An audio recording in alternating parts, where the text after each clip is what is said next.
L'Église chrétienne Maranatha est présente dans des nations de tous les continents de la planète, des églises des pays dans les trois Amériques, Europe, Afrique, Asie et Océanie, connectées par la même doctrine, par la direction du Saint-Esprit de Dieu et unies par la parole vivante.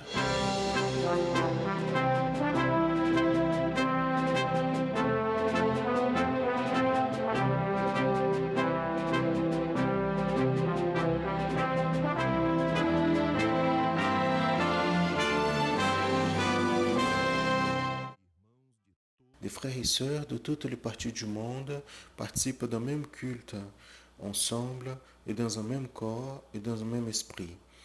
À travers le système de transmission, les membres de l'Église chrétienne Maranatha de toute la planète vivent un moment d'unité et de communion, comme l'ont vécu les Hébreux à leur sortie d'Égypte et les disciples avec le Seigneur Jésus à la veille de sa mort à la croix du Calvaire.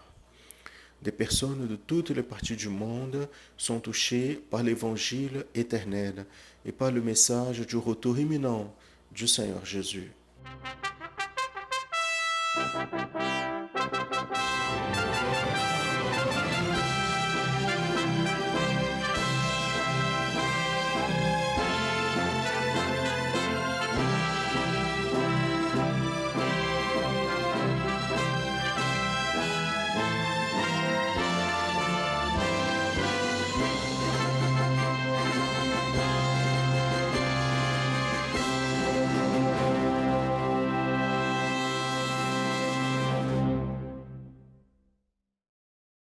Je salue à tous dans la paix du Seigneur Jésus.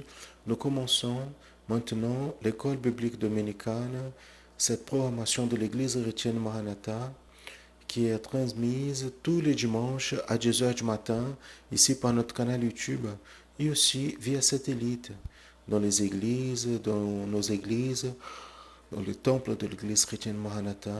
Nos frères et sœurs participent de ce culte parce qu'ils reçoivent ce signal via satellite. Je le salue dans la paix du Seigneur Jésus, avec joie. Nous allons commencer ce moment de cultuer le Seigneur, ce moment où la doctrine biblique est transmise, où nous vivons une expérience dans la présence de notre Dieu. Et j'invite maintenant tous nos frères et sœurs, les membres de l'Église chrétienne Maranatha, pour se mettre à genoux. Nous allons prier maintenant par le sang de Jésus. Mais vous qui avez reçu une invitation, vous avez reçu un lien, vous êtes arrivé maintenant. Si vous souhaitez, vous pouvez nous accompagner dans ce geste, mais aussi vous pouvez rester comme il vous convient le mieux. Nous allons prier pour demander au Seigneur la condition d'entrer dans sa présence. Nous allons clamer. Seigneur, nous prions par le pouvoir du sang du Seigneur Jésus. Nous demandons, Père, ta bénédiction. Seigneur, dans cet instant, nous clamons en demandant pardon de nos péchés afin que nous puissions ainsi avoir accès à ta présence. Et nous recherchons, Seigneur, l'opération de ton Saint-Esprit sur nous afin d'avoir cette proposition. Nous bénis-nous, parle à nos cœurs, visite-nous, Seigneur. C'est la prière que nous faisons dans le nom du Seigneur Jésus. Amen. Amen. Tous peuvent s'asseoir. Et nous allons louer le Seigneur maintenant. Nous allons chanter un chant. Dans ce moment où nous allons chanter ce chant, nous serons en train de chercher la communion avec le Saint-Esprit, en cherchant la bénédiction du Seigneur, l'approfondissement de cette expérience. Chanter, louer le Seigneur, participer de ce culte. La lettre de la louange sera à l'écran et vous allez pouvoir accompagner cette louange. Et dans la séquence de cette louange, vous allez assister à la continuation de cette école biblique dominicale avec la conduction du pasteur Gilles de Tigueiros et aussi du pasteur Gilson Souza.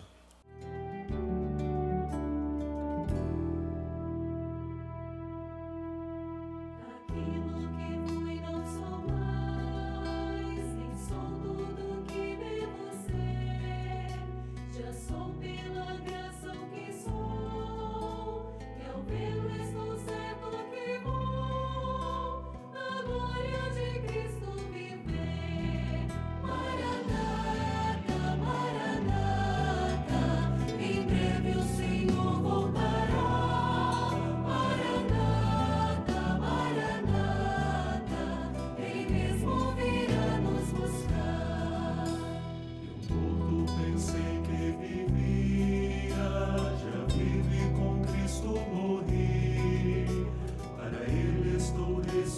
ressuscitado, para o mundo estou crucificado, minha vida em Jesus escondi.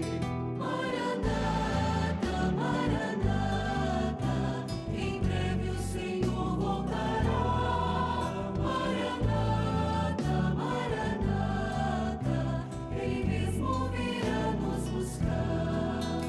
Minha alma gozando riquezas, tesouros que o mundo não dá.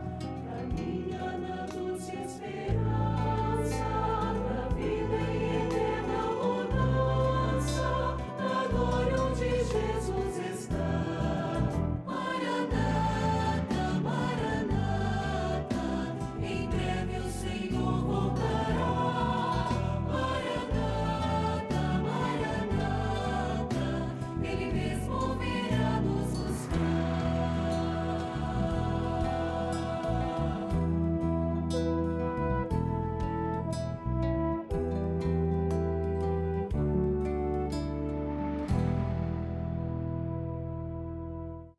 Nous saluons à tous dans la paix du Seigneur Jésus.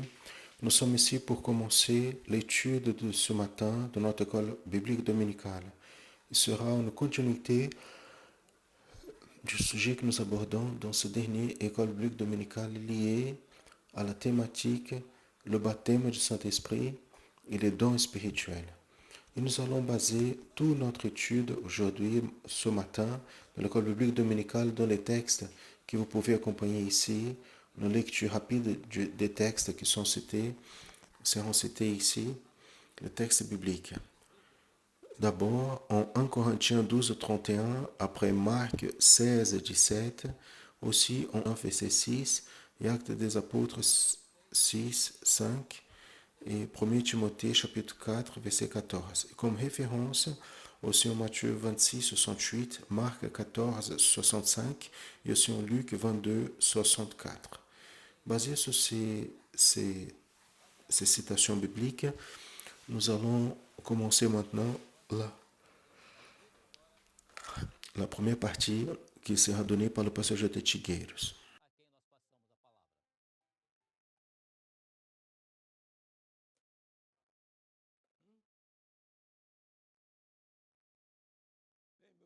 Mes frères et sœurs, je veux saluer à tous dans la paix du Seigneur Jésus.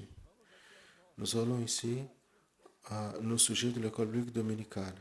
Tout d'abord, nous voulons informer que cette semaine, nous avons reçu beaucoup de participation et d'intérêt pour toute l'œuvre. Mais j'aimerais apporter ici les informations que nous donnons toujours par rapport au développement des églises, des frères et sœurs. Spécialement, nous avons mis ici les églises qui portent un plus grand nombre de participations de personnes qui apportent les réponses aux études de l'école biblique dominicale. Et cela pour nous est très important et nous reconforte beaucoup. Mais ici, nous avons un tableau des 30 églises, des 30 pasteurs qui sont sélectionnés de tout le Brésil. Ceux qui ont le plus grand nombre de contributions toutes les semaines. Cette semaine, l'état de Espírito Santo, avec 10 églises parmi les 30, un tiers, la plus grande quantité de participants de l'école biblique dominicale. Un tiers a été de l'état de Espírito Santo. Ensuite, Minas Gerais, avec 8 églises, ses pasteurs, aussi participants de l'école biblique dominicale. Rio de Janeiro, 5 participations d'églises. São Paulo, 3. Bahia, 2. Paraíba, 1. Et Cuiabá, 1. Nous remercions cette participation des frères qu'on nous envoie ces nombres parce que il nous réconforte, il nous anime. Et nous vivons de cela, de cette communion et de l'expérience. Et nous savons que nous grandissons chaque fois plus. Nous avons beaucoup de témoignages. Cette semaine, les témoignages ont été beaucoup et profondément spirituels. Nous avons des témoignages ici des enfants de 6 ans d'âge, des petits jeunes de 11, 10 ans d'âge, baptisés du Saint-Esprit, en donnant le témoignage de baptême du Saint-Esprit, des enfants qui demandent cette bénédiction, ceux qui ont besoin de l'Église pour ce moment. Les parents heureux avec cette participation de ces petits, parce qu'il y a déjà un début, une expérience plus profonde pour pouvoir supporter les charges, n'est-ce pas, des problèmes qui certainement la vie a pour offrir à beaucoup. Il y a tous sans doute. Mais ce qui est le plus important, c'est que nous voyons le chemin qui est suivi et la certitude que le Seigneur est en train de déterminer toutes choses. Et nous allons continuer dans cette lutte, dans cette bataille, en glorifiant le nom du Seigneur. Donc, nous avons ici la relation de ces frères et sœurs qui ont participé de ces églises. Aussi de l'étranger, nous avons un groupe de la même manière. Les États-Unis, avec la plus grande participation. Deuxièmement, Bolivie, comme toujours. République dominicaine en 3e place. Venezuela, 4e place. Portugal, 5e place. Mexique, 6e. Argentine, 7e. Uruguay, 8e. Italie, 9e. Pérou, 10. Chili, 10 premiers et Paraguay, 12e. Cela ne veut pas dire que les autres pays n'ont pas pris connaissance, n'ont pas fait cette partie. Tous ont fait sa part. Évidemment, quelques-uns plus, quelques-uns moins, en fonction de la possibilité que nous avons dans les endroits. Ainsi, nous glorifions le nom de Dieu pour ces victoires. Par rapport à la participation au nombre de personnes des églises, sans doute, c'est l'état de l'Esprit Saint. D'autres avancent. Il y a eu une croissance raisonnable cette semaine de groupes de l'état de Minas Gerais, qui a un grand potentiel. Et nous savons que cela va s'améliorer encore le long du travail. Il y a des frères qui sont responsables pour l'œuvre. Les frères, pas seulement font partie du conseil presbytéral, mais ceux qui sont responsables pour le gouvernement, l'administration de manière générale, de coordination et d'autres travaux qui sont effectués dans plusieurs niveaux. Mes frères, nous avons ici quelques expériences. Nous pourrions passer aux frères et sœurs. J'aimerais dire, apporter rapidement quelques expériences qui sont ici. Par exemple, un enfant de 10 ans, son désir est d'être baptisé du Saint-Esprit.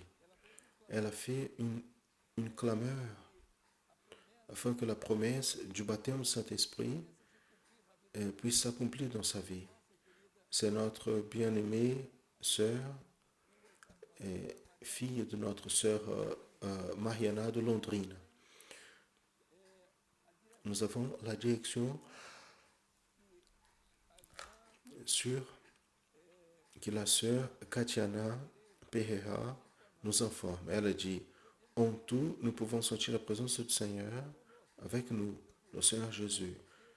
L'école biblique dominicale me donne la direction sûre de ma vie de vivre la parole révélée.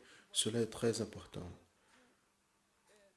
Cela est de capitale importance parce que l'Église, maintenant, en ce moment, elle a besoin de connaître la parole, la lettre. Mais elle doit vivre ce qui est dans la lettre, qui est la révélation. C'est le prophétique qui est caché pour beaucoup, mais que pour les serviteurs qui cherchent en ce moment, il existe cette grande bénédiction pour tous ceux qui veulent chercher le Seigneur en esprit et en vérité. Nous avons ici, à l'école biblique dominicale, la sœur qui dit, pour moi, c'est une faculté. Notre sœur Joséline de Souza Nolasco, de Vitoria de la Conquiste. C'est exactement cela, ma sœur. C'est la grande faculté que nous avons. Et elle dit, je remercie pour le fait d'apprendre plus la parole vivante. Très bien. L'autre nous dit, ma vie spirituelle a changé depuis que j'ai connu cette œuvre. J'ai appris beaucoup avec les BD et avec les frères et sœurs, et j'attends le glorieux jour que le Seigneur viendra nous chercher. Elle fait une salutation ici aux frères et sœurs, aux pasteurs, à toute l'Église du Seigneur et dans toutes les parties. Mes frères, nous avons ici d'autres informations intéressantes, importantisme. Par exemple, avant de répondre les dernières questions de l'école biblique dominicale sur le fait de cacher les yeux du Seigneur Jésus, j'ai prié au Seigneur afin qu'il ouvre mes yeux pour comprendre le sens prophétique. Et le Seigneur m'a fait savoir par son esprit que en nos jours, la religion, elle cache les yeux pour la prophétie. Elle ne veut pas, elle renie les dons, elle renie le Saint-Esprit. Mais le Seigneur Jésus, il ouvre comme flamme de feu nos yeux. Et nous avons ici l'exemple qui se trouve en Apocalypse, dans l'évangile de Jean, l'Apocalypse. Aussi notre frère, notre frère Ronaldo, Serge Diaz, de l'église de Sainte Gertrude, le pasteur Alexandre. Nous avons aussi notre sœur Pamela. Elle était préoccupée avec sa fille, mais la fille cherche, depuis son jeune âge, elle cherche à connaître les mystères, elle pose toujours les questions sur les expériences, et une fois, elle est arrivée auprès de nous et nous a dit qu'elle n'avait jamais eu aucune expérience. Nous sommes assis, nous avons discuté, et à la fin, elle a dit le suivant, ma fille, si tu continues dans cette position de servante dédiée, en aimant le Seigneur en première place, donc il y a son mot, il a dit, ton exemple, et au même jour, dans le culte de dames, pendant l'interprétation de langue, cette jeune fille s'est émue et ainsi elle vit une nouvelle expérience avec le Seigneur. Par ici d'un enfant, ma fille, c'est un intermédiaire. Et quand je vais répondre à la question de l'EBD, elle va faire une prière afin que cette promesse de baptême du Saint-Esprit puisse s'accomplir dans sa vie. Elle a 10 ans.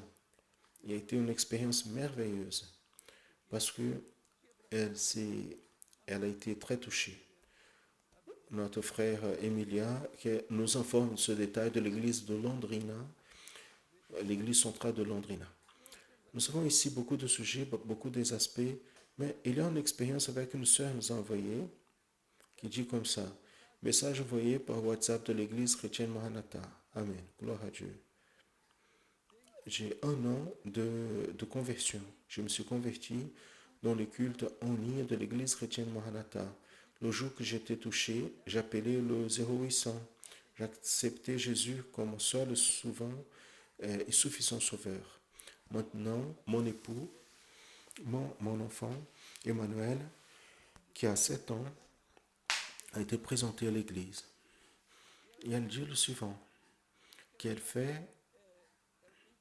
a un grand amour pour Jésus. Et elle a la joie d'avoir été élue pour faire partie d'une œuvre si merveilleuse, pour être en communion avec le corps de Christ, en étant nourrie par le Saint-Esprit. Ainsi, elle présente son témoignage. Ça, c'est notre sœur Thaïs Laurentino, la nouvelle convertie. Nous servons de Dieu. Que Dieu te bénisse, ma sœur. Continue comme ça. Nous avons un témoignage de participation de l'église de l'Équateur.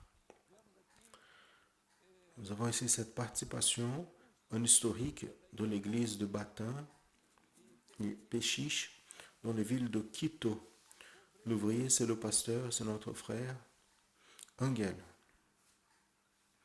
Aussi, nous avons un autre témoignage de la sœur Andrea Pérez, d'autres des sœurs Evelyn et Mélanie. Mes frères, nous avons le témoignage aussi de Love à l'Équateur, du pasteur Vanderlei Cruz, coordinateur des églises à l'Équateur. Ainsi, mes frères, nous voyons l'œuvre qui grandit dans toutes les parties du Brésil et à l'étranger. J'ai reçu un message très intéressant ici de notre aimé Benjamin. Benjamin, c'est un enfant encore, un petit. Il a 8 ou 9 ans, peut-être 7, 8 ans. Il dit, pendant le message d'aujourd'hui, quand on a parlé que le Seigneur parle avec tous qui veulent l'entendre et que Jésus ne va pas tarder à revenir, Benjamin, un enfant qui était en train d'assister, il a dit, tout ce que le pasteur a dit est vrai. Il va se passer très vite. Le frère nous a envoyé ce message en disant, moi et mon épouse, on était émerveillés. C'est notre ouin bien-aimé, son épouse aussi, notre frère Marc Mendes Mora du Paraná, de Carambéi. Très bien. Nous avons aussi le pasteur Santos. Non, le pasteur Santos Barreto, notre frère, de Vila Velha, au Cariacica. En donnant témoignage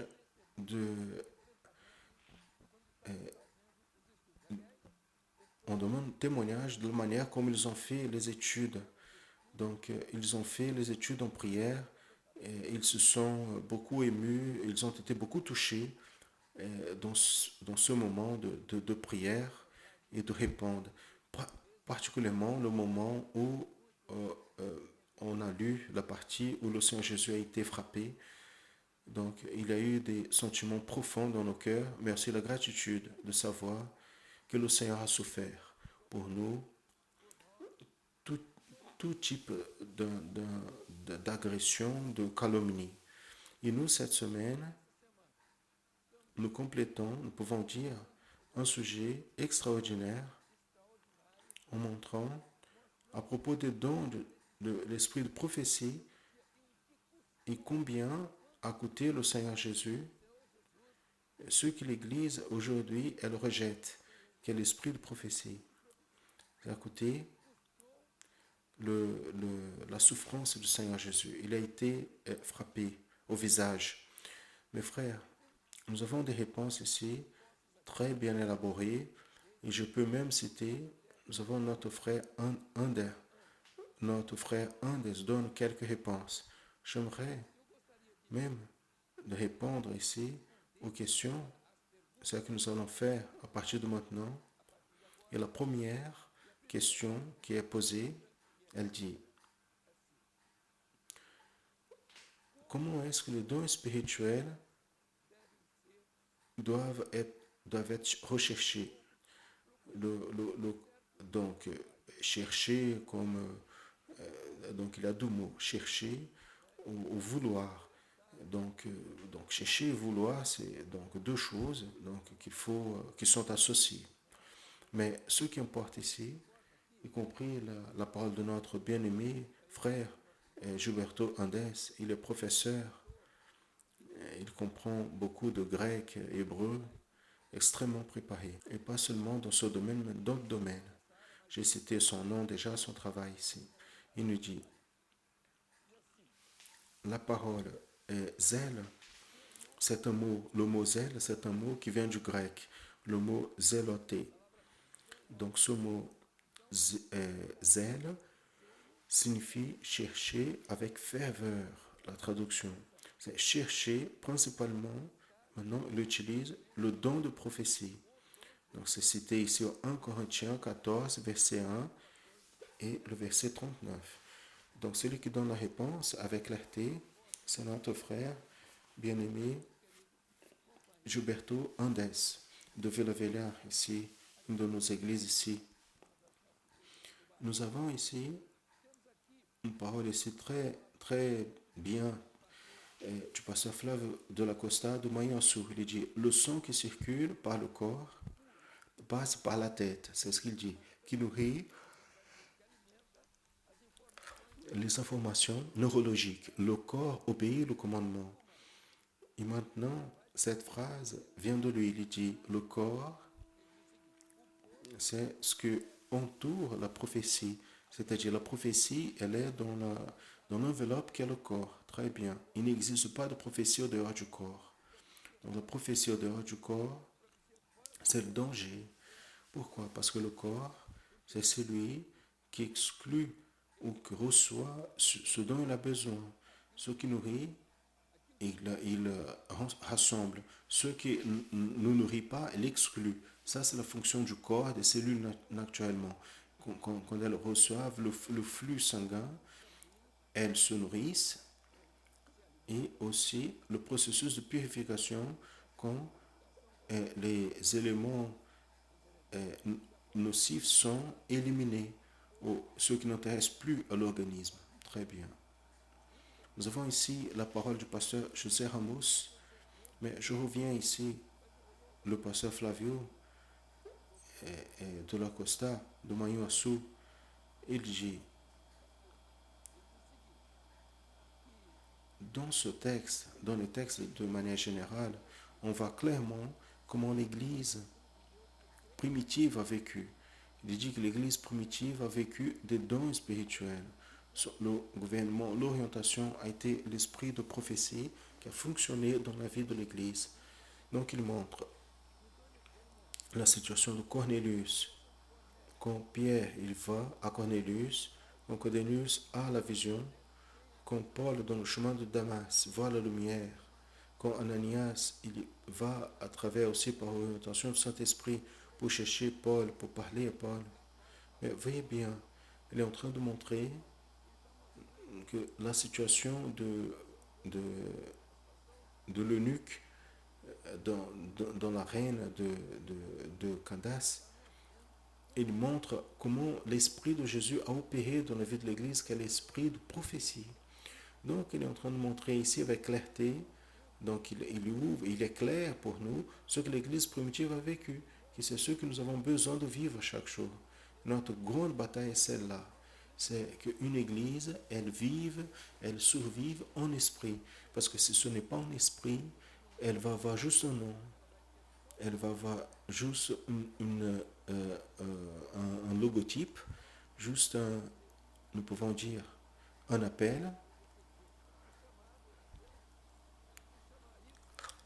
en utilisant juste le nom, mais sans l'expérience du projet de salut, de l'opération du Saint-Esprit dans sa vie. Donc je parle de Jésus, mais je fais ce que je veux.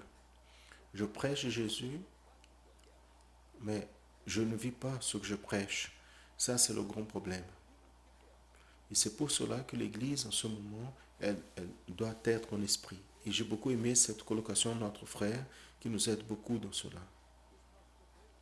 Il parle à propos de l'appel de Timothée par prophétie. Il parle à propos de la Sainte Seine, aussi par révélation.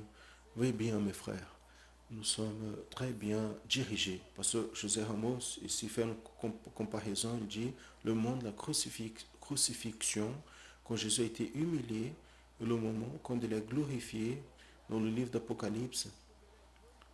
C'est la première citation sur Jésus glorifié. Il montre ceux qui sont là pour attaquer à Jésus, un peuple, une religion et un autre groupe que Dieu veut lever pour glorifier le nom de Jésus comme Seigneur de toutes choses, vainqueur de toutes les batailles, comme celui qui vit et règne pour toujours. Très bonne parole, pasteur José Ramos de la Cruz. Le frère, le pasteur Ronius de Thérésine, qui dit, ils ont frappé son visage en voulant annuler son identité. Et le défi, mes frères, maintenant, c'est très intéressant. Après, on va finir avec cette réponse finale afin qu'on puisse se situer dans l'étude de cette semaine qui, et que nous sommes en train de finir aujourd'hui. Mais il y a la parole ici que notre frère Owen ici, Abel Montero Junior, il, il était en train de parler à propos que quand Jésus, ils ont caché ses yeux, c'est pour dire, maintenant je veux voir ce que tu vas faire, n'est-ce pas? Tes yeux sont fermés, tu ne vas pouvoir plus, tu ne vas plus voir la révélation, tu vas être au noir, comme eux, ils étaient au noir. C'est une parole très intéressante qui dit, sans révélation, et pire, que j'ai compris, c'est le corps de Jésus qui a été touché directement, blessé directement dans le visage.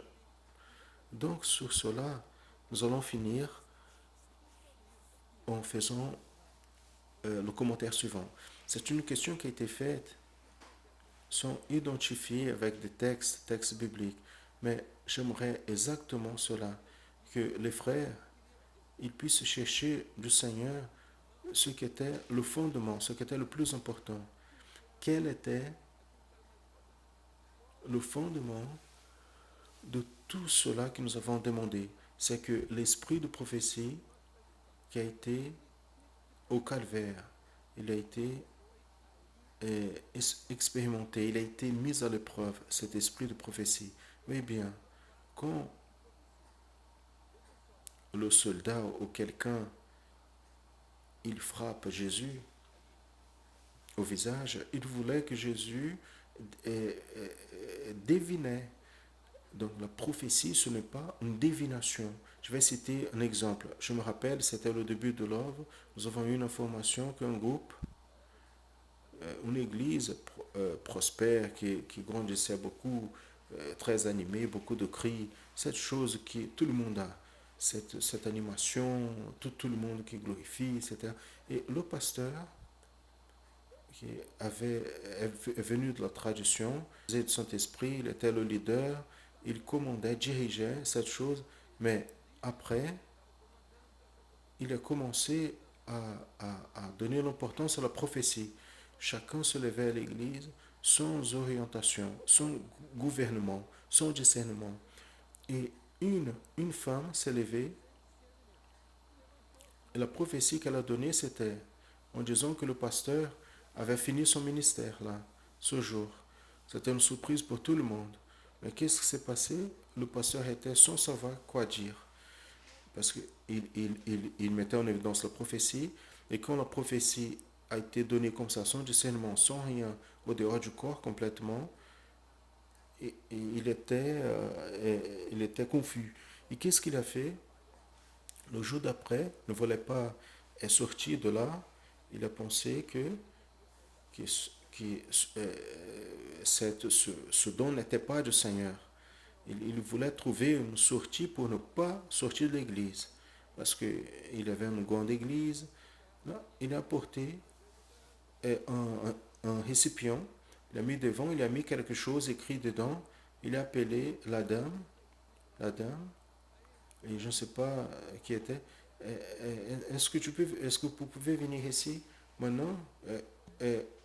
Tu prophétises, tu vas prophétiser. Qu'est-ce qu'il y a dedans? Regardez mes frères, qu'est-ce que ce pasteur, il comprenait de la prophétie. Il a compris la même chose que les gardiens, qui prophétie, c'est la divination. Et la prophétie n'est pas de la pensée de l'homme. La prophétie, c'est un don de Dieu. C'est ça le grand problème. Les personnes veulent confondre prophétie avec la divination. Et c'est cela que les soldats ont voulu faire. Ils ont voulu confondre. Non, s'il dit qui l'a frappé, c'est parce que qui lui a frappé, il est en train de deviner, donc il est prophète. Mais voyez bien, la prophétie n'est pas une divination. La prophétie, c'est un don spirituel. Ils ont caché les yeux de Jésus afin que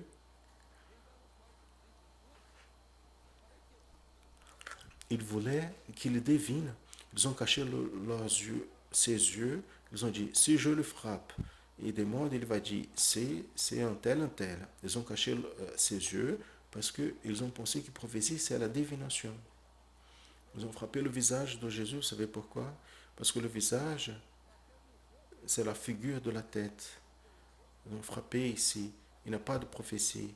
L'Ancien Testament, c'est fini la prophétie en Jean. Au Nouveau Testament, il n'existe pas de prophétie. Il n'est pas prophète ni au Nouveau Testament ni à l'Ancien Testament. Mais qu'est-ce que dit la parole du Seigneur? Que l'Esprit de Jésus, c'est l'esprit de prophétie. L'Église est prophétique. Les miracles, tous ont été prophétiques. Pourquoi? Pour nos jours. Les paraboles, toutes ont été prophétiques pour nos jours. Les rencontres, tous ont été prophétiques de nos jours. Toute la parole du Seigneur Jésus a été prophétique. Et l'Église, son sens est prophétique. Ce n'est pas de divination, ce n'est pas de raison. Je pense, je trouve ceci, celui qui sait, maintenant je suis dans la parole, parce que je suis dans la parole, tu es dans la lettre. Le secret, le mystère de la parole est dans ce qui est prophétique, ce que les personnes, beaucoup ne connaissent pas, ils ne veulent pas, parce qu'ils ont besoin d'être baptisés du Saint-Esprit, et pas seulement cela. Ils ont besoin de comprendre ce qui est la révélation, ce qui est prophétique, et ce qui est la vie spirituelle et la vie commune. Très bien. Quelques-uns ont commencé à cracher sur lui, à le frapper et à dire « prophétise-nous ». Donc, 3 agressions ont été faites à Jésus. D'abord, on a enlevé ses habits. Et avec cela, ils ont dit, tu n'es pas sacrificateur. Tu n'as pas le droit de relier l'homme à l'éternité. Et c'est pour cela que beaucoup ne se confient pas en Jésus. Parce qu'ils pensent comme on pensait les religieux à l'époque. Mais Jésus, il est notre médiateur. Jésus, c'est le seul médiateur entre Dieu et les hommes. Il n'existe qu'un seul médiateur. C'est Jésus-Christ, homme. On a frappé son visage, on a enlevé ses habits et on a mis une couronne d'épines pour dire qu'il n'était pas roi. Et sarcastiquement, on mit Jésus, Nazaréen, roi des rois, roi des Juifs. Et pour maltraiter, pour mépriser, afin que le monde ne le reconnaisse pas comme roi. Parce que l'Antichrist, qui veut être mis à sa place, et nous, comme serviteurs de Dieu, nous devons dire tous les jours, Jésus est notre sauveur et roi. Et le fait de le frapper au visage, c'est le pire qui s'est passé. Parce que c'est le visage touché de manière directe, sans peine, sans aucune crainte. C'est beaucoup que beaucoup font avec le Seigneur Jésus. Ils le frappent, son visage, pour enlever son identité, et c'est le Saint-Esprit, afin que dans son visage, il n'ait pas le sang. Ça, c'est ici de nos bien-aimés. Fini notre parole fraternelle. Nous avons des questions pour le dimanche prochain. Je veux vous dire une chose. Ce soir, nous avons apporté une parole pour ceux qui souhaitent nous entendre. Nous allons parler sur le pouvoir du sang de Jésus. Je souhaite que ces frères qui ont besoin de cette bénédiction, de reconnaître, prenez un peu de votre temps pour assister, pour participer avec nous de ce message. Mais remerciez à Dieu pour les expériences que nos frères et sœurs ont eues cette semaine. On priait ensemble, on sentit le pouvoir de Dieu, sentir la présence de Jésus. Ces sentiments, ces luttes, ces difficultés, comme étant, lui, le Fils de Dieu, être frappé pour n'importe qui, par n'importe qui, pour amour à nous, pour nous donner le salut, la vie éternelle. La semaine prochaine, nous aurons encore la fin de la semaine, le 3, nous avons un séminaire pour les jeunes du Brésil et à l'étranger. N'importe quelle personne peut participer. On va commencer à 13h30 du Brésil et va jusqu'à 17h30 du Brésil. Ainsi, nous invitons à tous qui soient connectés à nous. Les églises dans les temples qui souhaitent, qui ont conditions, peuvent s'ouvrir avec les précautions, parce que nous avons le problème dans les temples que des fois ne peuvent pas recevoir les personnes à partir des toilettes, pas de nombre suffisant. Donc, les plus âgés peuvent rester chez eux et assister aussi par la média, à travers les réseaux sociaux de l'Église chrétienne Maranatha. Nos salutations fraternelles à tous et la paix du Seigneur. Amen, mes frères. Nous allons continuer maintenant notre école biblique dominicale en transmettant ici les informations, les réponses envoyées par les frères et sœurs à travers les vidéos par rapport au sujet de notre école biblique. Nous allons maintenant passer à notre première question qui a été dirigée à tous. Elle commence avec une information. En approfondissant un peu plus le sujet traité dans l'école publique dominicale du 22/6/2021, nous voulons demander, avant de demander, une recommandation. Lisez avec attention et prière les questions suivantes en répondant oui ou non à travers d'un des textes cités et choisis comme réponse à chaque question. Texte que nous avons lu déjà au début, avant de commencer la parole passage d'Echi. Passons à la première question. Notre première question dit, la question 1.1. Comment est-ce que les dons spirituels doivent être recherchés et suités? Et pour donner cette réponse, nous allons entendre cette réponse de l'église du Port, notre sœur Marie Santos de Porto, Portugal. Mes frères et sœurs, la paix du Seigneur Jésus, nous sommes en train d'étudier l'école biblique et je vais répondre en ce moment la question numéro 1. Comment est-ce que les dons spirituels doivent être recherchés? Nous devons chercher les dons avec zèle. C'est ce que la parole du Seigneur nous dit. En 1 Corinthiens chapitre 12, verset 31, l'apôtre Paul nous enseigne. Donc, cherchez avec zèle les meilleurs dons. Et je vous montrerai un chemin encore plus excellent. La paix du Seigneur Jésus. Maintenant, passons à la phrase qui a été envoyée comme contribution pour l'école biblique dominicale à travers le portail de l'église chrétienne Maranatha. Cette phrase est venue du Japon, de notre diacre Fernando Miyashiro de l'église de Kakamigahara. Et il a écrit en disant, le résultat de cette recherche nous amène à un chemin excellent, rempli d'expérience, de direction sûre et victoire dans le Seigneur Jésus.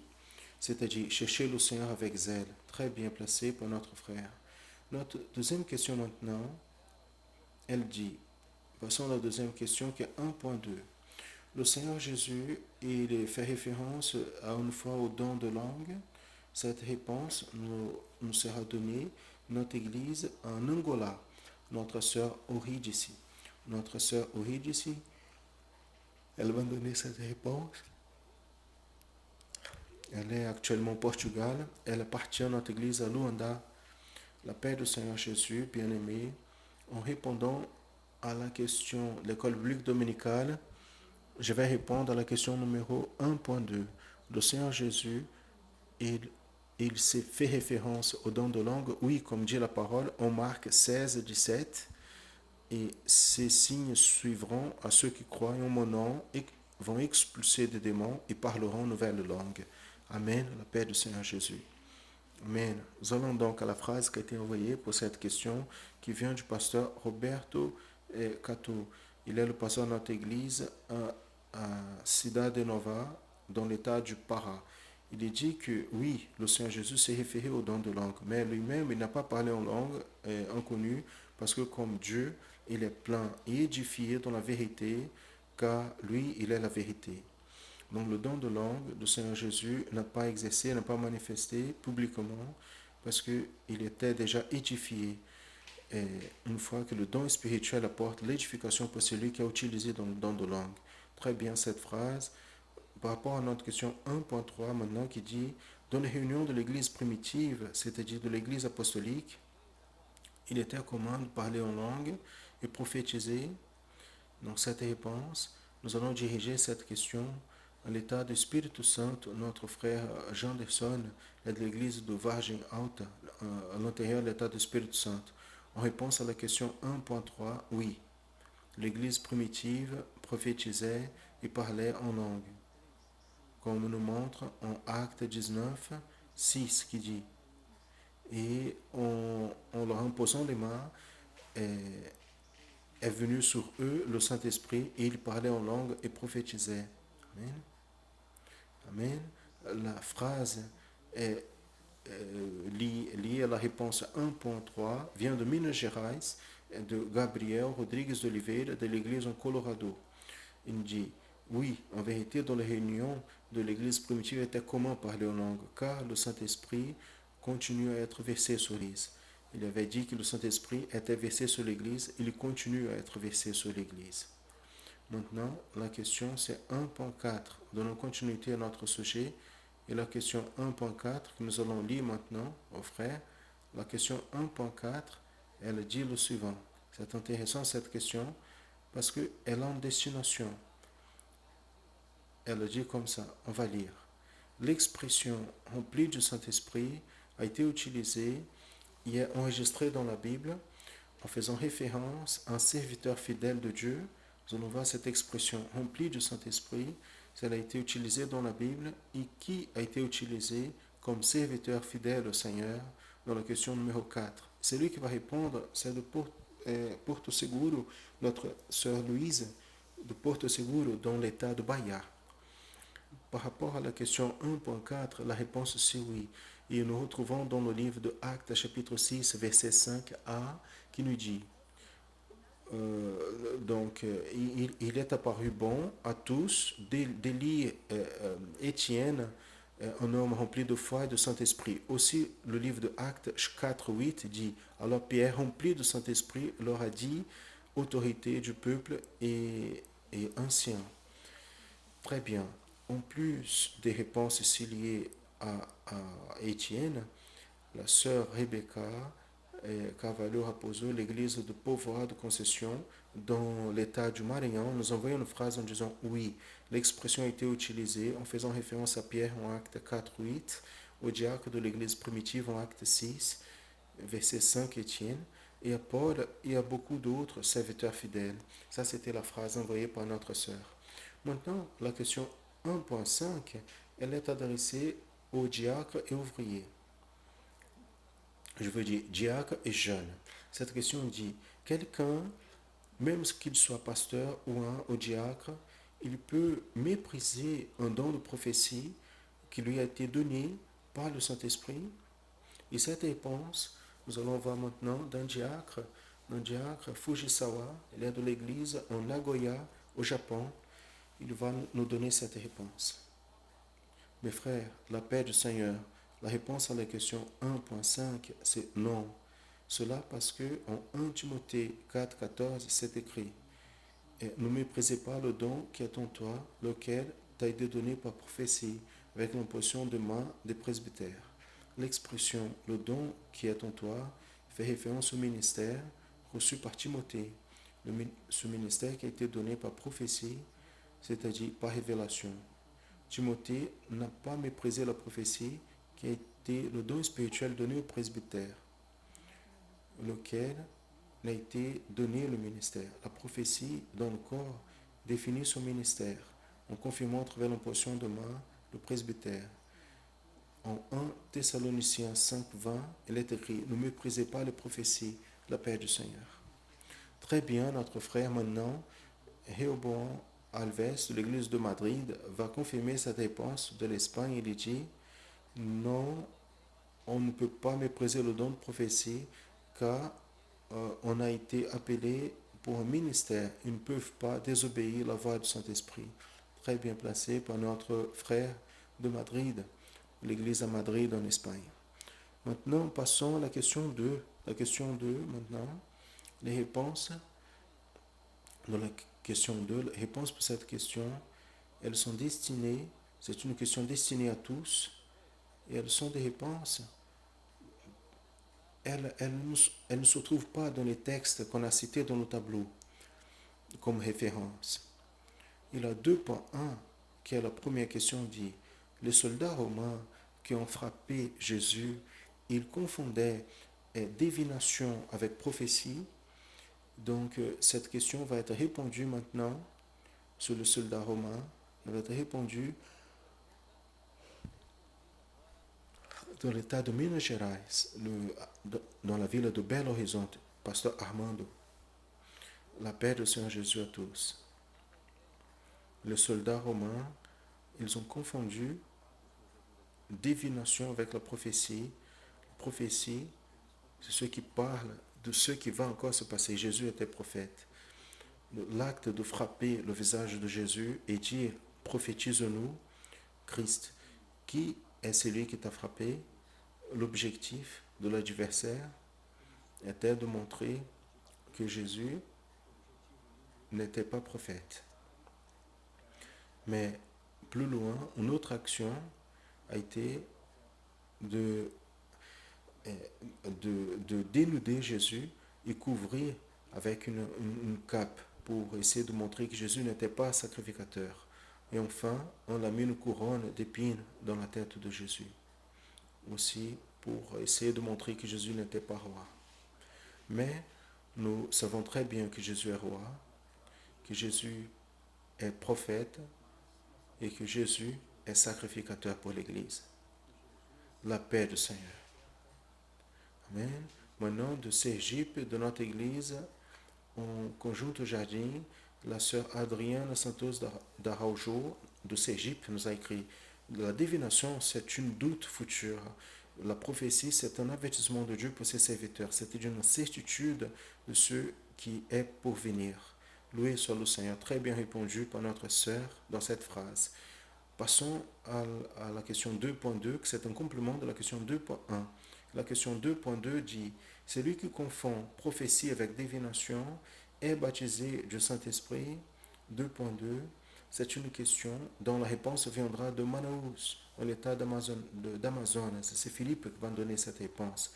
La réponse, comme nous dit 1 Corinthiens chapitre 12, verset 10, il parle sur le don de discernement des esprits, que justement c'est pour déterminer d'où vient la manifestation des dons spirituels, s'il vient de Saint-Esprit ou de l'esprit de l'homme ou l'esprit du malin.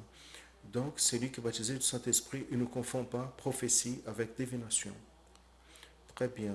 La phrase qui contribue avec cette question vient aussi de l'état d'Amazon. C'est notre sœur Susanna Noguera de l'église en Cachoeirinha. Elle dit non. Quand nous avons le Saint-Esprit dans nos vies, nous pouvons discerner ce qui vient ou non du Seigneur. Très bien répondu ici dans la phrase placée par notre sœur. Passons maintenant à la question 2.3 qui demande 3 réponses. Nous allons lire les questions et les 3 seront répondues par une seule personne. La première, c'est la lettre A qui dit: pourquoi on a couvert les yeux du Seigneur Jésus? Pourquoi on a frappé le visage du Seigneur Jésus? Lettre C, quel a été l'objectif de l'adversaire de frapper le visage du Seigneur Jésus? C'est lui qui va donner cette réponse. C'est de l'église de Blumenau. C'est un frère de la classe d'intermédiaire. Il va donner les 3 réponses d'une manière très spéciale, que c'est Bernardo de l'église de Blumenau, Santa Catarina. Pourquoi on a caché les yeux du Seigneur? Parce qu'on voulait que Jésus devine ceux qui le frappaient. La réponse se trouve en Luc chapitre 22, verset 64, qui dit: on a couvert ses yeux et on a dit: qui t'a frappé? Pourquoi on a frappé le visage du Seigneur Jésus? Pour l'insulter. La réponse se trouve en Luc chapitre 22, verset 65. Et il disait beaucoup d'autres choses pour l'insulter. Quel a été l'objectif de l'adversaire à frapper le visage du Seigneur Jésus? Pour montrer que Jésus était faible et faire en sorte que les personnes ne croient pas qu'il était le Messie. La réponse se trouve en Luc chapitre 23, verset 35, qui dit, le peuple a regardé et les leaders juifs ont zombé de Jésus en disant il a sauvé les autres et qu'il se sauve à soi-même s'il est en effet le Messie que Dieu a choisi, la paix du Seigneur Jésus. Très bien, pour confirmer une des réponses très bien donnée par notre frère Bernardo, nous avons ici de l'Angola, le groupe des dames, le groupe de dames, le groupe de Luanda, et la phrase est liée à la réponse 2.3a qui dit il pensait qu'en cachant les yeux charnels du Seigneur Jésus, il pouvait empêcher la prophétie. Très bien placé dans la phrase par nos sœurs d'Angola, dans la ville de Luanda. La dernière question maintenant, c'est la question 3. Elle est destinée, a été adressée aux enfants intermédiaires et adolescents. La question a un caractère de réponse subjective qui dit tu veux être baptisé ou baptisé du Saint-Esprit? Répondez après avoir lu la promesse qui se trouve dans l'évangile de Matthieu, chapitre 3, verset 11, Matthieu 3, 11, et dans l'évangile de Luc, chapitre 3, verset 16, Luc 3, 16. Très bien, celui qui va donner cette réponse, c'est deux enfants en langue espagnole. Tout d'abord, de l'Espagne, nous allons voir notre sœur Paula, qui est de l'église de Pamplona, en Espagne. Et après, nous passons au Mexique. Et au Mexique, notre sœur Aimée Esperel, elle va donner la réponse de la ville de Puebla, notre église à Puebla. Réponse 3. Évangile de Luc, chapitre 3, 16. En répondant Jean, en disant à tous, moi, en vérité, je vous baptise dans l'eau, mais viendra celui qui est plus puissant que moi, de qui je ne suis pas digne de délier les lacets de ses chaussures. Et il vous baptisera du Saint-Esprit et avec le feu. Oui, je veux être baptisé du Saint-Esprit. Amen. La paix du Seigneur.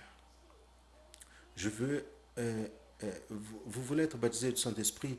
Oui, nous devons nous repentir pour être baptisé du Saint-Esprit. Nous voyons cela en Luc 3,16.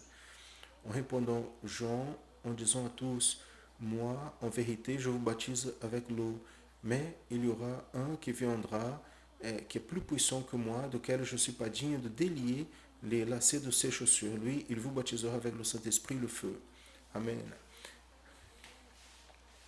Quelle réponse merveilleuse! Nous avons présenté deux réponses à la question 3 des 409 réponses qui ont été envoyées par des enfants intermédiaires et adolescents dans un total de 793 vidéos. 409 a été des enfants intermédiaires. En répondant à cette troisième question, je veux être baptisé du Saint-Esprit. C'est très merveilleux ce numéro qui montre le désir de nos enfants intermédiaires et adolescents d'être baptisés du Saint-Esprit.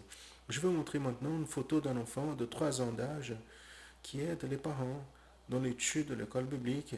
Il s'agit d'Hector. Hector est avec son père Glauco et sa mère Rachel. Elles sont de l'église Saint-Inès II en Villa Velha, Espírito Santo, et aident dans l'étude de l'école biblique dominicale très bien placée. Loué soit le nom du Seigneur. Nous allons prier maintenant pour nos enfants intermédiaires et adolescents. Je veux inviter le pasteur Josias Junior pour être à côté de nous, parce que juste après, il va présenter les questions de la prochaine école biblique dominicale. Il va donner la séquence de l'école biblique dominicale. On va prier pour les enfants intermédiaires et adolescents dans l'acte des impositions des mains. Prions. Seigneur notre Dieu, nous prions à toi, nous prions par le pouvoir du sang de Jésus en faveur de chaque enfant, chaque intermédiaire, chaque adolescent, principalement, Seigneur, en leur donnant une bénédiction dans ceux qui beaucoup ont demandé au Seigneur pour être baptisés du Saint-Esprit, le désir, cette bénédiction. Bénis, Seigneur Dieu, en donnant la continuité à ton œuvre en faveur de leur vie, de croissance spirituelle. Bénis aussi les enfants de 0 à 3 ans, en leur donnant tout le soin du Seigneur dans l'enseignement de la parole, dans l'assimilation de ta parole. Nous prions pour les sœurs qui sont enceintes, les enfants qui sont engendrés dans le ventre, que tu puisses bénir, garder de tout mal. Et les professeurs, Seigneur, tu puisses les capaciter avec la bénédiction de ton esprit, afin qu'elles puissent transmettre ton enseignement rempli de ton pouvoir. Pour cela, nous prions au nom de Jésus. Amen. Amen. Gloire à Dieu. Pasteur Josias. Amen, Pasteur Jason. Très bien, mes frères. Aujourd'hui, nous avons changé. Vous êtes en train de voir un petit peu la dynamique de l'école biblique dominicale en fonction d'un fait, c'est que beaucoup des églises, beaucoup des frères sont réunis dans les églises. Et une fois réunis dans les églises, il y a quelques églises dont les travaux locaux avec les intermédiaires et adolescents ont déjà commencé. Donc nous allons maintenant passer aux frères des questions pour pour la semaine prochaine. On faisait toujours la fin de l'école biblique dominicale, transmise ici par le satellite et par notre canal YouTube. Et maintenant, on va faire différent. On va présenter dès maintenant les questions pour la semaine prochaine, pour la prochaine école biblique dominicale. Et à la fin de cette présentation, pour les frères qui se réunissent dans les églises, ceux qui sont à l'intérieur des églises réunis maintenant, vous pouvez, après la présentation des questions, vous pouvez euh, euh, terminer localement. Ceux qui assistent à la maison ou à partir de la maison, l'école biblique dominicale, ils peuvent continuer à participer avec la partie qui vient des enfants maintenant, que vous avez toujours accès à ce contenu. Et après, on va finir ici. On va donner quelques annonces pour toute l'Église. Amen. Donc, allons-y. Passons aux questions pour la prochaine école biblique dominicale. Elles sont déjà projetées ici. Nous allons avant faire l'introduction. L'introduction se trouve ici. Dans les paraboles et rencontres avec le Seigneur Jésus, mises en évidence dans les livres des évangiles de Matthieu, chapitre 18, Matthieu, chapitre 25, Luc, chapitre 12, et Luc, chapitre 12, verset 13 au verset 21, cherchez à retrouver le sens prophétique qui se trouve dans les signes et dans les avertissements dirigés par Jésus aux chrétiens et à l'Église dans ce temps que nous vivons. Répondez chaque question avec une phrase courte qui réponde au mieux votre besoin spirituel. Donc les prochaines questions que nous allons présenter aux frères ici, elles sont, afin de répondre à cette question, les frères vont lire ces textes qui sont placés ici à l'écran, comme c'est écrit ici, et vous allez vous apercevoir que l'objectif, c'est d'avoir un objectif à partir de divers textes, divers passages bibliques, ce qui sera répondu dans les questions qui seront placées ici à partir de maintenant. Allons-y. L'introduction faite pour toute l'Église, nous avons ici la première question présentée avec trois parties. La première, c'est la suivante. Dans la parabole du créancier incompassible, vous voyez cette parabole qui se trouve en Matthieu 18, 23 à 35. Première question, quelle a été la plus grande leçon? Vous rappelez, en considérant ce que vous allez extraire et qui répond à votre besoin spirituel, quelle a été la plus grande leçon? Deuxième partie, 1.2. Quelle a été la désignation ou non donnée au créancier impitoyable? Donc, se trouve ici la deuxième question. Troisième, 1.3. Quels sont les résultats cités par Jésus, les résultats qui sont attribués à ceux qui ne pardonnent pas son frère? Donc, 1.3 se trouve ici présenté. Suivant, deuxième question, aussi adressée à tous. Dans la parabole des 10 vierges, donc nous passons un autre moment qui se trouve en Matthieu 25, 1 à 13. Répondez, 2.1. Pourquoi un groupe qui a été invité n'est pas entré dans la fête? Répondez de manière objective. 2.2. Pourquoi en ce moment il était nécessaire que les lampes soient allumées? 2.3. Quel est le sens prophétique d'avoir nos lampes allumées? Donc voici trois questions, trois parties de cette deuxième question. Passons en avant. Question 3, adressée à tous. Par rapport à la parabole du serviteur vigilant, Luc 12, 35-48, répondez 3.1. Citez trois conditions exposées par le Seigneur Jésus dans la parabole du serviteur vigilant. Trois conditions exposée par le Seigneur Jésus dans la parabole du serviteur vigilant. Maintenant, cette question est adressée aux diacres et ouvriers. Très important. Le fait de travailler avec beaucoup plus de profondeur cette question, les frères diacres et ouvriers. Question 4. Dans les rencontres avec le Seigneur Jésus et le riche insensé, pourquoi le mot fou ou insensé a été utilisé avec beaucoup d'importance et donné deux raisons. Question 4 pour le diacre et ouvrier. Question 5 pour les diacres et ouvriers. En quelle parabole le Seigneur Jésus a utilisé les mêmes mots, nuit et fou ou folle?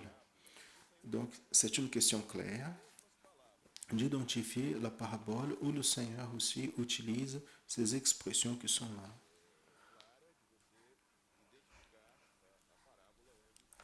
Il y a un commentaire. Je vais lire ce commentaire ici qui est présenté, qui dit le suivant.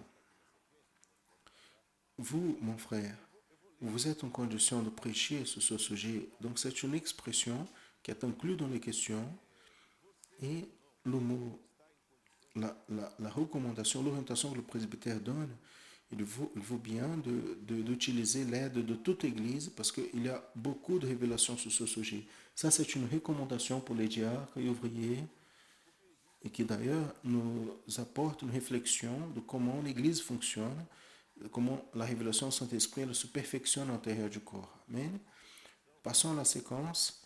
La 6e question maintenant pour enfants, intermédiaires et adolescents, aussi pour les parents et professeurs. Parce que naturellement, les parents et professeurs font un travail très important d'appuyer aux enfants pour ces questions. Question numéro 6. Lisez en Proverbes, chapitre 6, verset 6. Voici un autre texte différent de celui-là qui a été placé dans cette introduction. Au début ici, dans l'introduction des questions. Proverbes 6, 6. Et Proverbes, chapitre 30. Dans ces deux textes, chapitre 30, verset 24-25. Répondez. 6.1. Le nom du petit animal qui est cité dans les deux textes. Répondez et dites quel est le nom du petit animal dans ces deux textes. Proverbes 6, 6 et Proverbes 30, 24 et 25. Allons-y dans la séquence. 6.2. Pourquoi la fourmi est citée dans le texte ci-dessous comme étant celle de plus grande sagesse, marquée avec un X dans la réponse correcte? Vous voyez que la question pour les enfants, c'est plus simple. D'abord, non, 3 options. On va faire un X sur la réponse correcte. La fourmi est paresseuse. La fourmi n'aime pas travailler pendant l'été. La fourmi prépare sa nourriture pendant l'été. Donc, l'enfant intermédiaire et adolescent lisant ce texte va choisir lequel de ces 3 affirmatives ici. Passons à la séquence 6.3. Comment est la vie d'un paresseux? Est-ce qu'elle est bonne? Répondez avec oui ou non. Comment est la vie de paresseux à l'école? Elle est bonne? Oui ou non? Comment est la vie de paresseux à la maison? Elle est bonne? Oui ou non?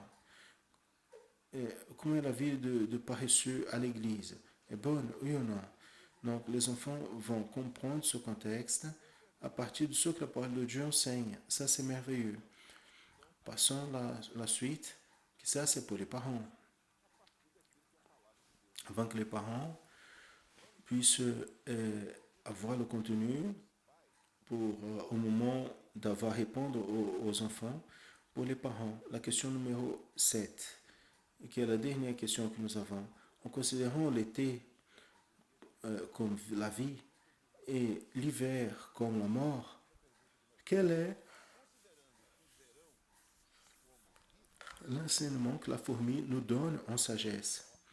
Donc, à percevoir les frères et sœurs qui sont parents, qu'ici, nous passons aux parents une question qui concerne la révélation, la doctrine, qui concerne tous ceux que les frères et sœurs ont appris à l'école biblique dominicale. C'est plus profonde, afin que les frères et sœurs puissent réfléchir aux ouvrages du Saint-Esprit de Dieu, la révélation, la réponse, la direction, et puissent avoir le contenu pour travailler avec ses enfants.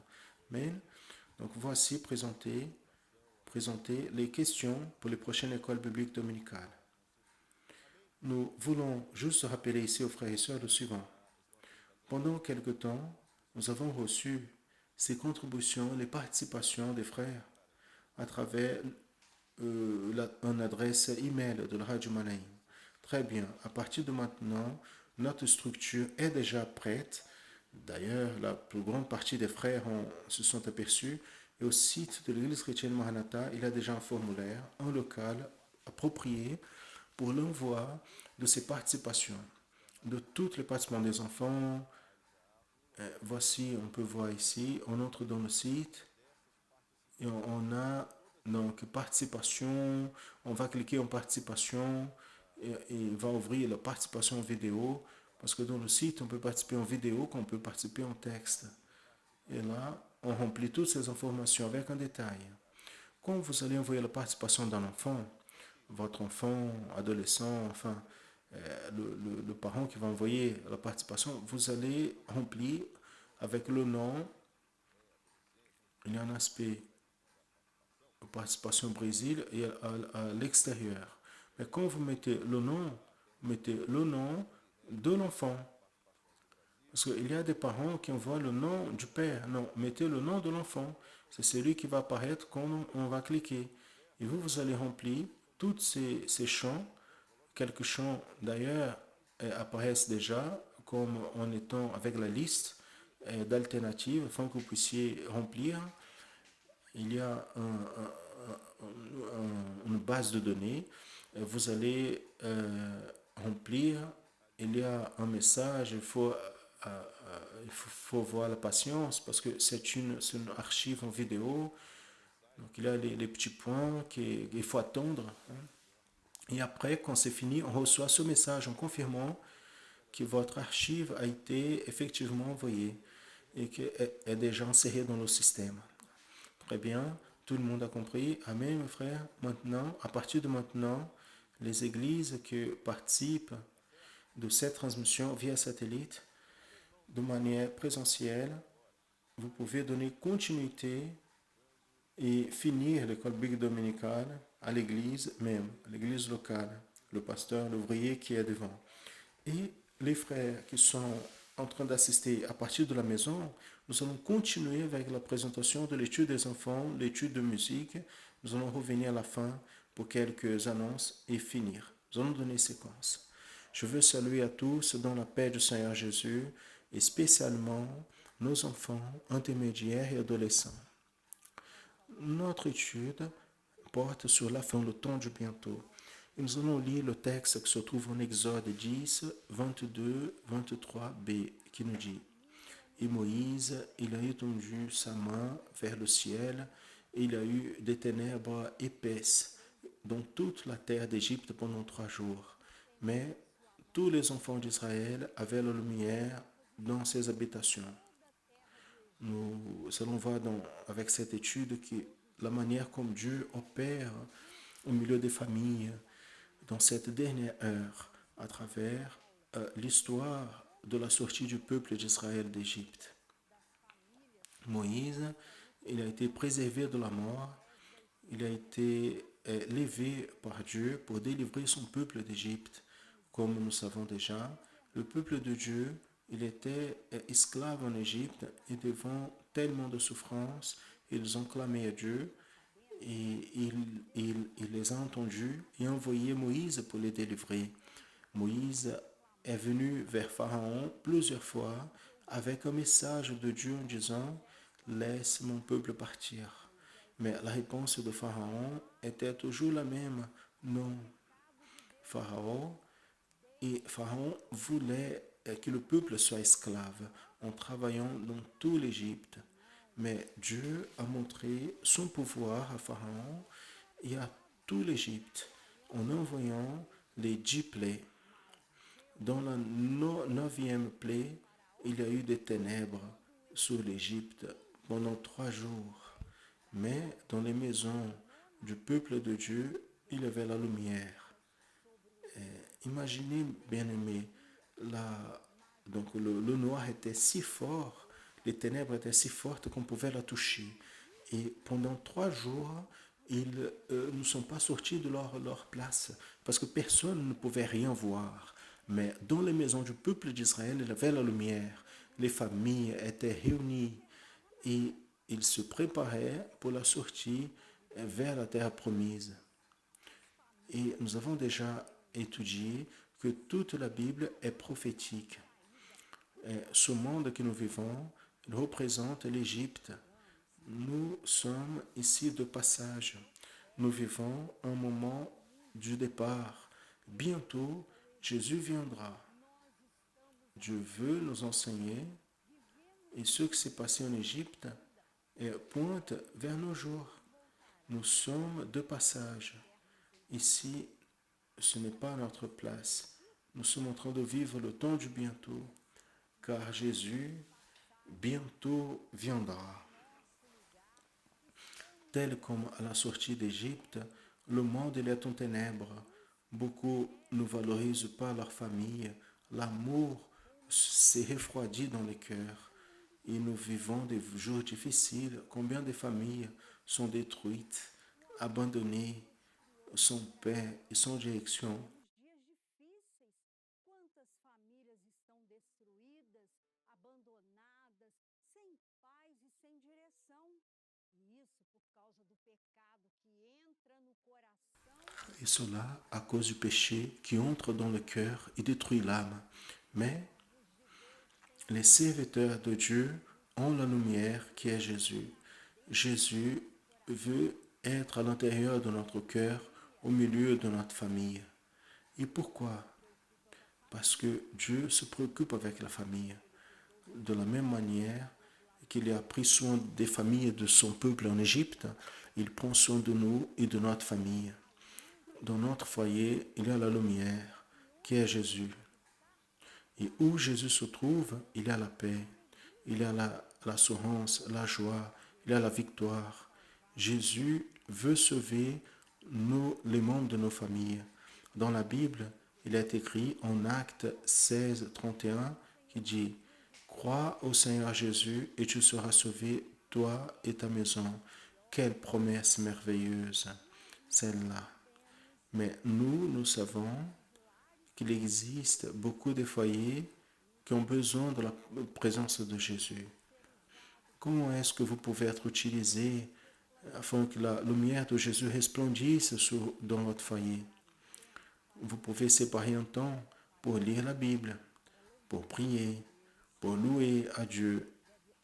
Vous devez honorer votre père, votre mère, en étant obéissant, studieux.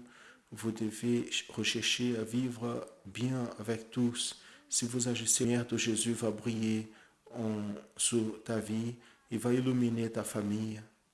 Car Jésus a dit, vous êtes la lumière du monde. Quelle merveille! Donc, bien-aimés, nous n'allons pas perdre du temps, car Dieu est pressé à en sauver. Jésus bientôt viendra. Bien-aimés, Dieu veut bénir nos familles. Nous allons prier et témoigner de l'amour de Dieu et inviter notre famille pour les cultes, car nous sommes en train de vivre le temps du bientôt. Et Jésus bientôt viendra. Celle-là, c'est la promesse de Dieu pour nous. Amen, bien-aimés.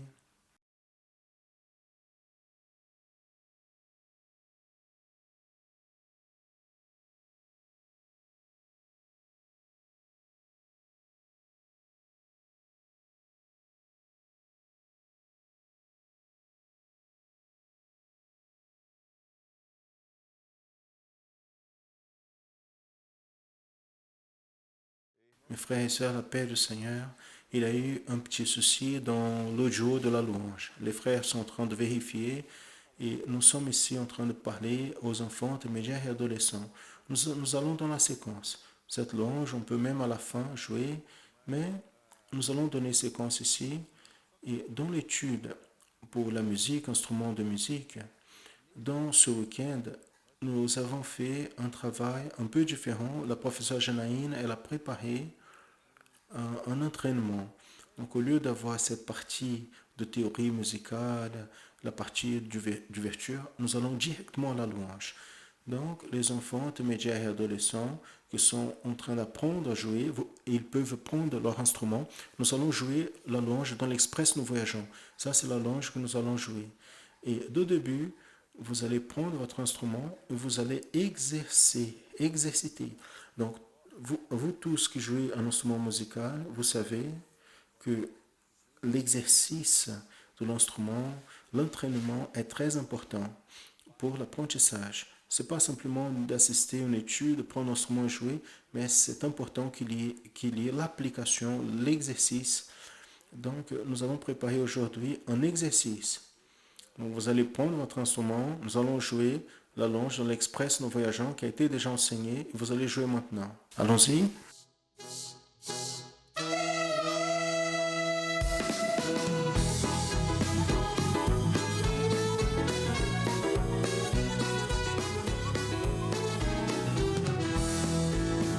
No expresso viajamos para o bom país da luz. É o nosso passaporte, o nome de Jesus. É hora da partida, e seja ainda tem aqueles que quiserem ter passagem nesse trem.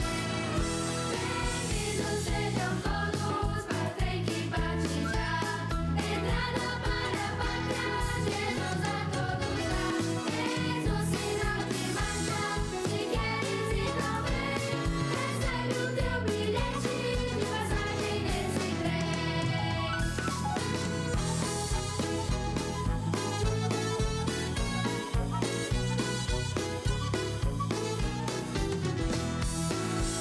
No expresso viajamos para o bom país da luz. É o nosso passaporte, o nome de Jesus.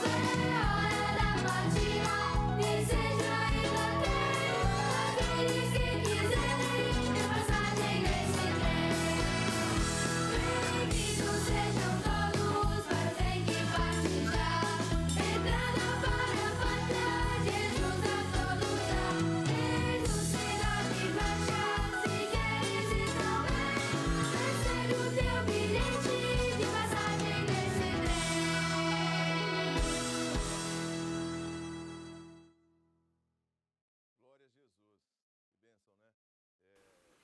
Gloire à Jésus.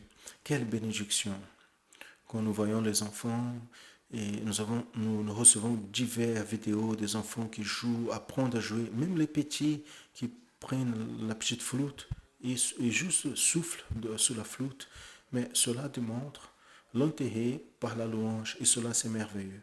La meilleure phase pour apprendre à jouer l'instrument, c'est dans le petit âge. C'est une phase excellente pour cet apprentissage. Très bien. Avant de parler sur la programmation d'aujourd'hui, nous voulons avertir nos frères et sœurs que une bénédiction de plus, une église qui a été consacrée dans la ville de Natal, dans le Rio Grande do Norte. Le Père Jussara, qui a été consacré dans la nuit passée. Nous voyons ici la photo. Nous voyons une église très belle. D'ailleurs, toutes nos églises sont belles. Et c'est impressionnant d'apercevoir que malgré les circonstances, elles soient complètement adverses. Voici les photos des frères et sœurs à l'église, le pasteur au moment de la prière. Malgré le fait que les conditions sont adverses, l'église, l'œuvre, elle grandit. Encore un temple consacré, même dans ce moment complètement adverse. Nous avons parlé la semaine dernière d'une consécration d'église au Portugal, maintenant ici au nord-est du pays, au Rio Grande do Norte, à Natal, l'église de Pajussara. Que le Seigneur bénisse à tous dans cet endroit, c'est une joie. Aussi, une annonce rapide, c'est que le système pour le séminaire, pour l'inscription des séminaires, le système officiel pour inscription de séminaire que le pasteur Jodetti a dit pour le samedi prochain est déjà ouvert. On peut déjà faire l'inscription par le système de séminaire. Mais nous passons à la programmation ce dimanche. Maintenant à midi, une transmission spéciale avec la participation des frères et sœurs de l'étranger, avec la conduction du pasteur Justin Souza. Après, à partir de 1h30 d'après-midi, Pour ceux qui habitent dans la région métropolitaine de Vitoria, nous avons un message passage d'été et dans la séquence, le programme en annonçant l'évangile éternel. À 1h30 commence pour la région de Vitoria et à 14h pour toute l'église, pour tout le Brésil. Et il y a une alternative par la Rede Brasil de télévision. À 19h, si dans votre ville, l'émission On annonçant l'évangile éternel n'arrive pas à 14h, vous pouvez assister par la Rede Brasil de télévision à 19h, aussi vous avez cette option de regarder la programmation En annonçant l'évangile éternel. Après, nous avons dans la séquence pour toute l'église, dans la conduction du pasteur Walter Barba, d'autres participations au Brésil différentes de celles qui ont été transmises jusqu'à présent et le pasteur Walter Barba dans cette condition. C'est la grande victoire que dimanche à dimanche, c'est-à-dire tous les jours de la semaine, il y a un culte exclusif transmis par la TV, par la chaîne Rede TV pour la région de Vitoria à 18h30 et après le samedi à 1h30 et le dimanche 1h30, une demi-heure avant la promotion en annonçant l'évangile éternel. Nous rappelons aussi la transmission ce soir. D'ailleurs, là, vous voyez à l'écran un QR code. À quoi sert ce QR code? Vous pointez l'appareil photo de votre smartphone vers ce code et vous allez avoir accès au lien pour la divulgation. Nous continuons avec toute la programmation, malgré le retour présentiel des églises. Toute la programmation sur YouTube continue de manière rigoureuse comme ça a été. Le culte le soir, à 20h aussi, le travail, le matériel des enfants, l'annonçant de l'évangile éternel à 21h. Tout le contenu continue. Et le dimanche soir, le culte par YouTube, au dimanche soir, c'est une excellente manière d'évangéliser. Comment vous allez évangéliser? Prenez ce lien qui est disponibilisé ici, pointez l'appareil photo de votre smartphone, vous voyez qu'il reste un temps plus grand, vous pouvez pointer l'appareil photo et envoyer ce lien aux personnes que vous voulez évangéliser, afin qu'ils assistent au culte de ce soir. Le message, la thématique du message, c'est le pouvoir du sang de Jésus, le passager d'été a déjà annoncé ici, et vous allez pouvoir envoyer aux personnes qui ont besoin d'entendre ce message. Les personnes pour qui vous priez, les personnes pour qui vous avez payé un prix au Seigneur, envoyez les membres de la parole, de la famille, quelqu'un que vous avez connu, une personne qui vous a reçu dans un magasin. Donc envoyez le lien vers vos contacts afin qu'il ait l'opportunité de connaître l'œuvre du Seigneur. Amen. Nous allons donc finir ce culte. Ceux qui sont en train de nous accompagner par YouTube, ou même quelques églises qui ont gardé le signal, à l'arrivée du signal, nous allons finir ce culte. Demandons aux frères et sœurs de fermer les yeux. Si vous êtes à l'église, si vous souhaitez, vous pouvez vous mettre debout, à la maison aussi, afin de prier et remettre l'autel du Seigneur ce culte. Seigneur, nous te louons, nous te glorifions ton nom, Seigneur, parce que la prophétie, elle est une réalité dans cette œuvre. Seigneur, le peuple, il ne se corrompt pas parce qu'il vit l'expérience de la direction de ton esprit et la prophétie, c'est une bénédiction dans nos vies. Nous te remercions pour les dons, pour ta révélation, pour ta parole et nous demandons, Seigneur, que cette parole, elle ne s'arrête pas parmi nous, avant qu'il y ait la liberté de ton esprit pour continuer ton peuple. Ainsi nous demandons, bénis-nous, reçois sous ton autel notre culte, notre louange et adoration de ce matin, et amène-nous en paix et continue avec nous à parler à notre cœur le long de toute cette journée. C'est la prière que nous faisons. En ton nom, nous disons que la grâce merveilleuse du Seigneur et Sauveur Jésus-Christ, l'amour de Dieu, notre Père éternel, les douces, saintes et éternelles consolations du Saint-Esprit reposent sur vous, frères, et sur toute l'Église de Dieu, depuis maintenant pour toujours. Amen. Amen. À tous, la paix du Seigneur Jésus.